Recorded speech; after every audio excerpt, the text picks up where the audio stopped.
இளையராஜாவின் பாவலர் கிரியேஷன்ஸ் ரஜினியை வைத்து நல்ல படம் செய்ய வேண்டும் என ரஜினியின் கால்ஷீட்டை வாங்கி வைத்திருந்தனர். ரஜினியின் அதிக படங்களை இயக்கிய எஸ்.பி. முத்துராமனை வைத்தே படத்தை இயக்கிவிட வேண்டும் என முடிவெடுத்திருந்தனர்.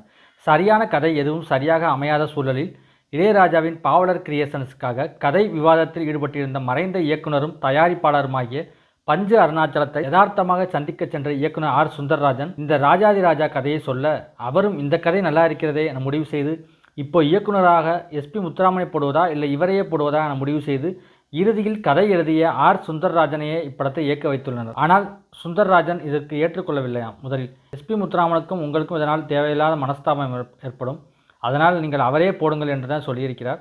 இருந்தாலும் பஞ்சு அருணாச்சலம் பரவாயில்லை, நான் சொல்லிக்கொள்கிறேன் என்று சொல்லி ஆர். சுந்தர்ராஜனையே இப்படத்தின் இயக்குனராக பஞ்சு அருணாச்சலம் ஆக்கியிருக்கிறார். எப்படிப்பட்ட மொக்கை படங்களையும் தன்னுடைய திரைக்கதை மூலம் கமர்ஷியல் சக்ஸஸ் ஆக்கிவிடுவார் பஞ்சு அருணாச்சலம்.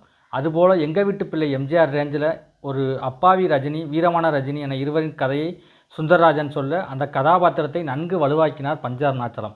வெறும் சாஃப்டான படங்களாக பயணங்கள் முடிவதிலே குங்குமச்சிமிழ், மெல்ல திறந்த கதவு என படங்கள் இயக்கி கொண்டிருந்த ஆர். சுந்தர்ராஜன் பெரிய மாசாக இயக்கிய படம் இது.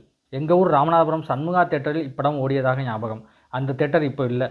1989 ரிலீஸ் ஆனது இந்த படம். இளையராஜாவின் இசையில் மாமாவும் பொன்னக்கொடு, எங்கிட்ட மோதாதே, மீனம்மா மீனம்மா, உலக வாழ்க்கை வெறும் ஜெயில் வாழ்க்கை தான், ஆத்துக்குள்ளே அத்திம்பரம், வா வா மஞ்சள் மலரே, மலையாள கரையோரமும் எந்த பாட்டையும் குறை சொல்ல முடியாது. ஊட்டியில் படம் இயக்க போனப்போ கடும் பேய்மழை பெய்ய எந்த திட்டமிடலும் இல்லாமல் பக்கத்தில் இருக்கிற குன்னூரிலே எடுத்துருவோம் என்றும், அடுத்த நாளும் மழை பெய்ய பக்கத்தில் மழை இல்லாமல் இருந்த கோத்தகிரியிலேயே படத்தை எடுத்து முடிச்சிருக்காங்க. பொள்ளாச்சியிலிருந்து மேலே போனால் ஆலியா டேம், மங்கி ஃபால்ஸ், அடுத்த அட்டக்கட்டி பகுதியில் இபி கெஸ்ட் ஹவுஸ், இந்த பகுதிகளில் தன்னுடைய குங்குமச்சிமிழ் உள்ளிட்ட படப்பிடிப்புகளை நடத்திய சுந்தர்ராஜன் இப்படத்துக்கும் அப்பகுதிகளில் படப்பிடிப்பு நடத்தி படத்தின் ஷூட்டிங்கை 50 நாட்களில் முடித்துள்ளார். இந்த படத்தின் 100வது நாள் விழாவில் அப்போதைய முதல்வர் கலைஞர் கலந்து கொண்டு ரஜினிக்கு விருது வழங்கினார். இந்த மாதிரியான ஒரு சூப்பர் ஹிட் படம் பாடல்களோட ரஜினி இப்போ நினைத்தாலும் ஒரு படமும் வரப்போவதில்லை. ஃபர்ஸ்ட் அவர் நினைக்கப் போவதில்லை, அது வேறு விஷயம்.